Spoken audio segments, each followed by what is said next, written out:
Hello guys, this is your Parak tutorial video. So ngayon pag-uusapan natin yung mga kalimitang nangyayari sa daan habang tayo ay nagmamaniho. Yung tinatawag na road rage. Alam naman natin na kapag hindi natin ito maiwasan o hindi natin ito makontrol o hindi natin kayang i-control ang ganitong klaseng mga insidente ay humahantong o umuwi ito sa hindi magandang pangyayari.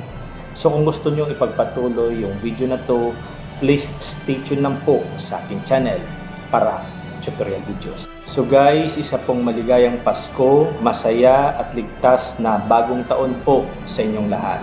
Alam naman natin na marami po sa ating mga kababayan ang umuwi sa kanilang provinces. No?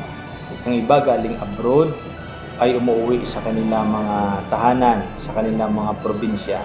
From other provinces papunta sa kanilang probinsya para lang makasama ang kanilang mga kamag-anak at mahal sa buhay.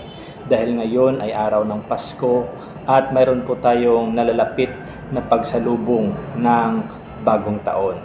So ibig sabihin, busy po yung ating mga kapamilya, kababayan sa pagbabiyahe sa malalayong lugar. So isa pong magandang paalaala sa inyo ng Parak tutorial video, no, na mag-ingat po tayo sa daan, no? Dahil kalimitan po na nangyayari sa daan ay yung tinatawag na road rage. So unang-una po, before po tayo sumampa sa ating mga sariling sasakyan, dapat siguraduhin nating maganda yung kondisyon ng bawat parte ng ating sasakyan, lalo na yung makina at preno nito, no? And pinakamahalaga po sa lahat na nasa tamang pahinga at tulog po tayo before po tayo maglakbay sa mahabang biyahe. Ibig sabihin, maganda yung kondisyon ng ating katawan, wala po tayong mga stress, problems na iniisip, or maganda yung ating mentalidad. Dahil kapag mayroon po tayong mga problema iniisip, hindi maganda yung ating pangatawan o kondisyon, ito po yung nagiging sanhi ng tinatawag na road rage. So guys, ano ba talagang ibig sabihin ng road rage? Ang road rage, ito po yung isang bayolenteng reaksyon ng isang motorista gaya ng pangungutya, pagmumura, pananakit at bayolenteng komprontasyon sa kapwa motorista.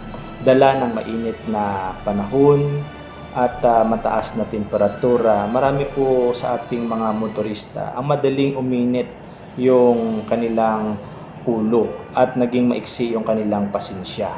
Idagdag na po natin yung mabagal na daloy ng trapiko at maiksi na langsangan dahil karamihan po sa atin is mahaba po yung kanilang biyahe. So yung mga driver natin is marami pong mga problema ang kinakaharap, may mga stress, frustration na iniisip, hindi po maganda yung kondisyon ng kanilang katawan at mentalidad. Kaya nangyayari ang tinatawag na road rage. So guys, upang maiwasan na mauwi ito sa insidente ng tinatawag na road rage, ito yung mahalagang sundin natin na mga payo. Una, sumunod sa batas trapiko. Pangalawa, mag-drive ng kalmado at mahinahon. Pangatlo, ihanda ang sarili sa mga sitwasyong magdudulot ng stress sa kalsada. Pang-apat, magbigay galang sa ibang motorista. Panglima, magpakumbaba at humingi ng paumanhin kung nagkamali. At pang-anim, isipin ang kaligtasan at kapakanan ng lahat. Guys, if you have to be irresponsible, effective drivers, kailangan mayroon tayong tinatawag na disiplina sa sarili, respeto sa kapwa motorista, at kalmado sa lahat ng oras habang tayo'y nagmamaniho.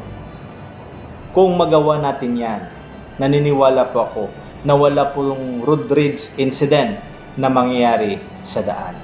So guys, kung sa palagay nyo ay nakatulong sa inyo yung video na to, please like, share, and subscribe my channel, Parak tutorial video. Marami pong salamat and thank you for watching.